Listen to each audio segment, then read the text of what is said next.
Economicast, una mirada a los hechos que serán noticia en materia económica.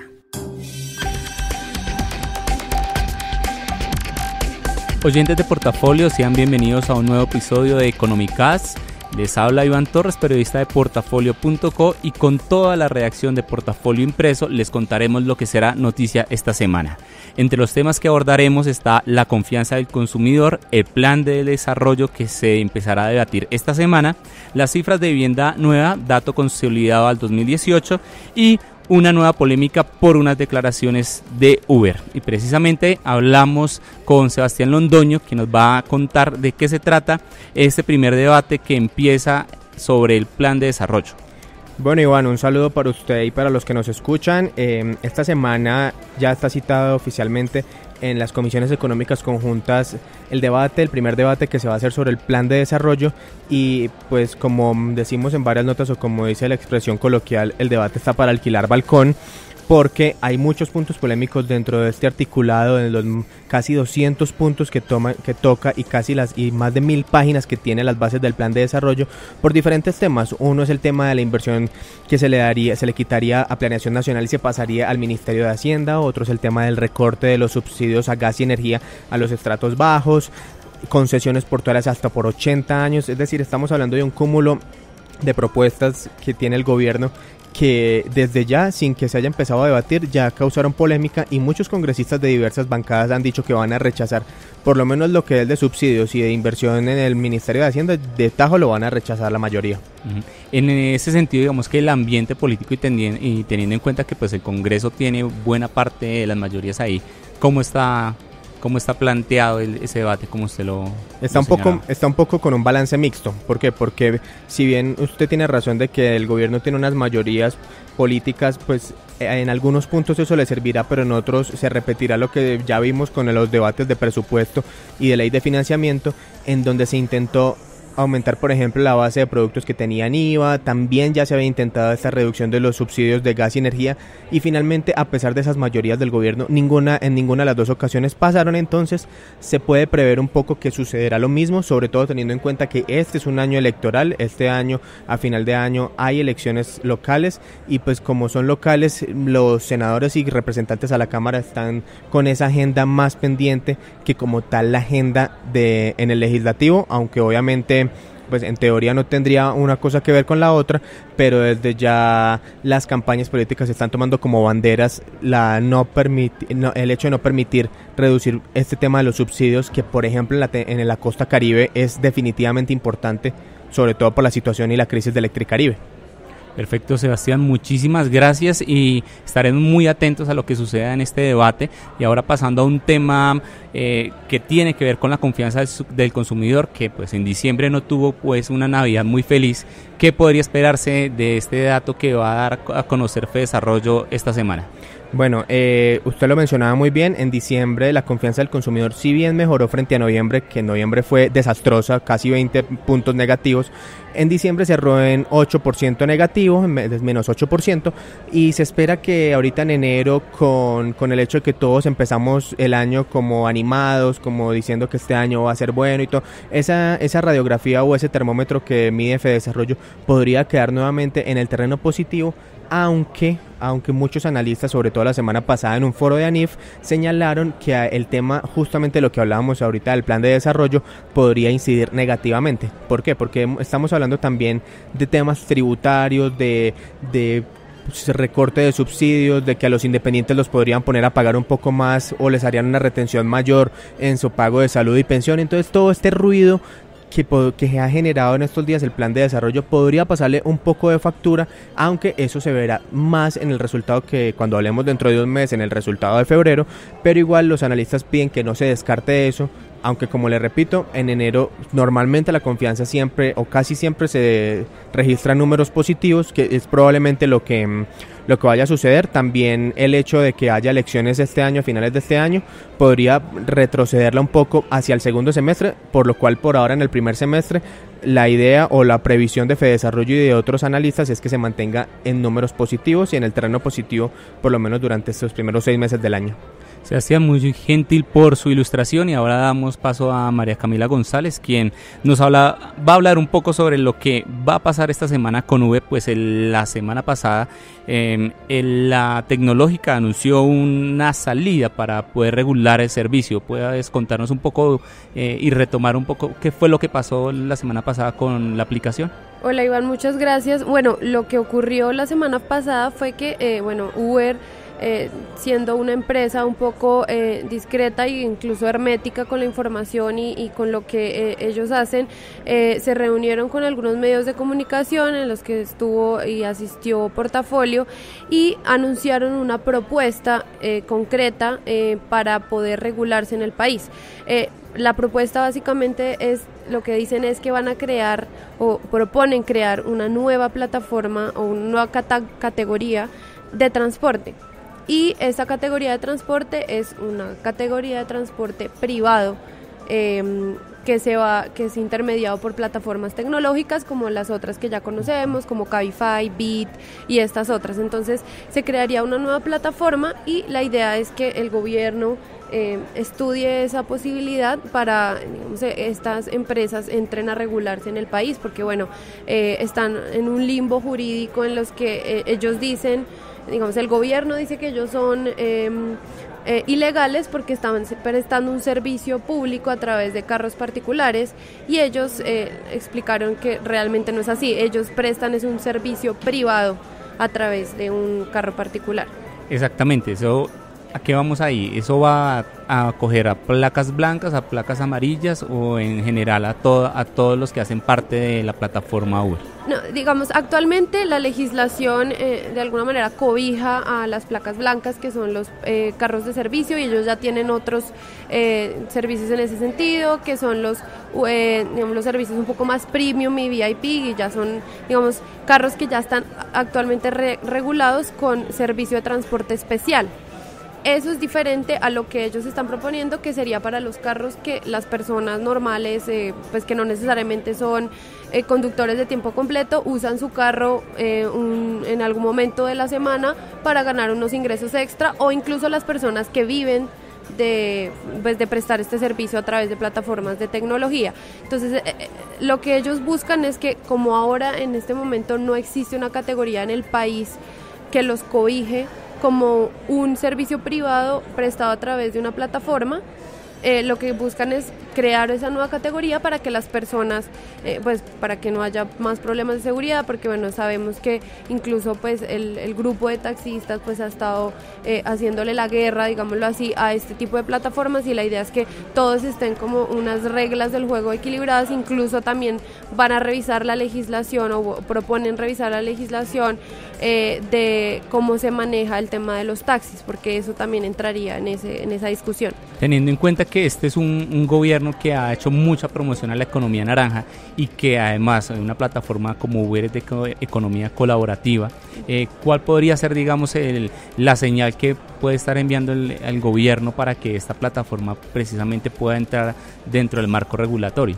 Sí, él hace un par de semanas, por este diario, conversó con Ángela María Orozco, la ministra de Transporte, y ella señaló que si bien ha habido algunas propuestas de las plataformas de transporte, lo que ella van a entrar a revisar como gobierno es revisar cuáles son las cargas que tienen los servicios legales que hoy, o los actores legales que hoy funcionan, como son los taxis, y buscar cómo nivelar las cargas.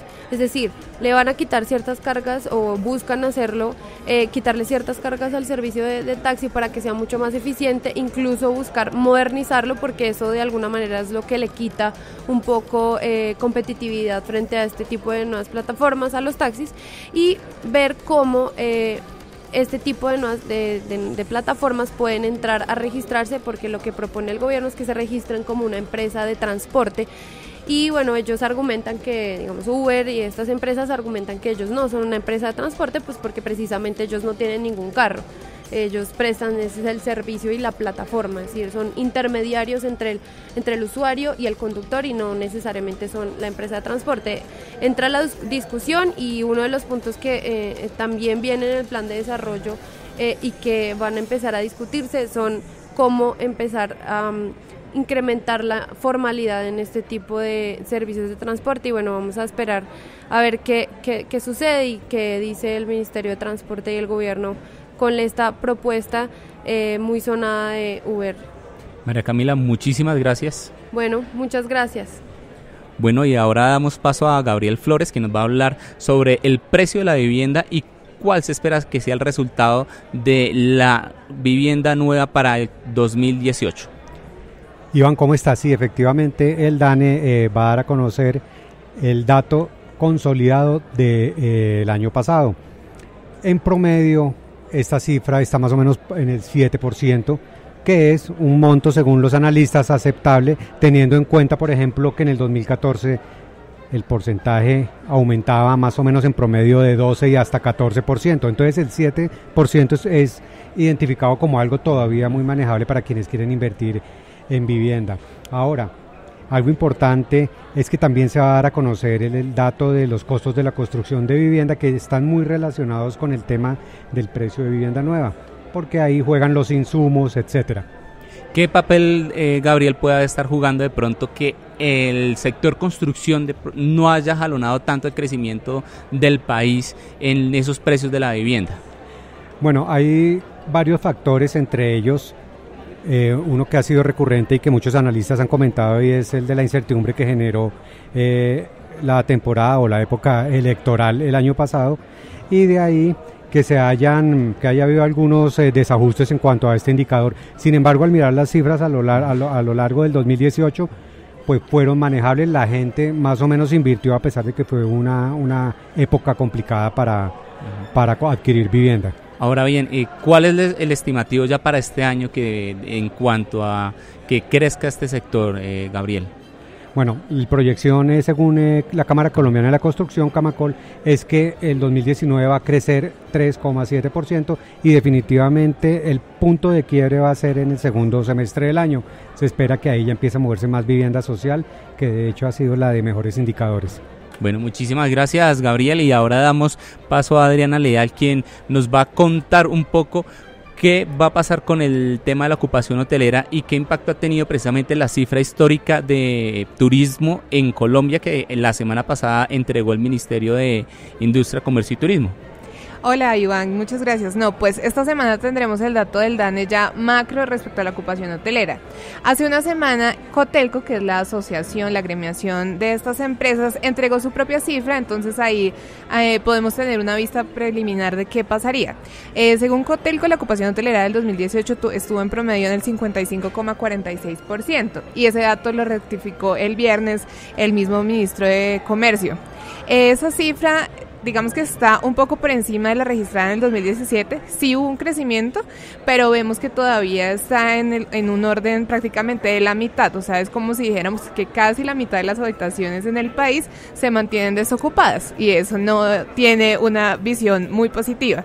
¿Qué hay que tener en cuenta ahí? Que, bueno, por un lado, Cotelco solo agremia una parte de los hoteles, la mayoría de los que son formales y las grandes marcas, pero con el dato del DANE podemos tener una visión de lo que pasa en todo el país, porque ahí ya estamos hablando de los hoteles más pequeños, de pronto en las poblaciones más apartadas, que no son grandes marcas, sino que son negocios más familiares, entonces eso es algo que hay que tener en cuenta.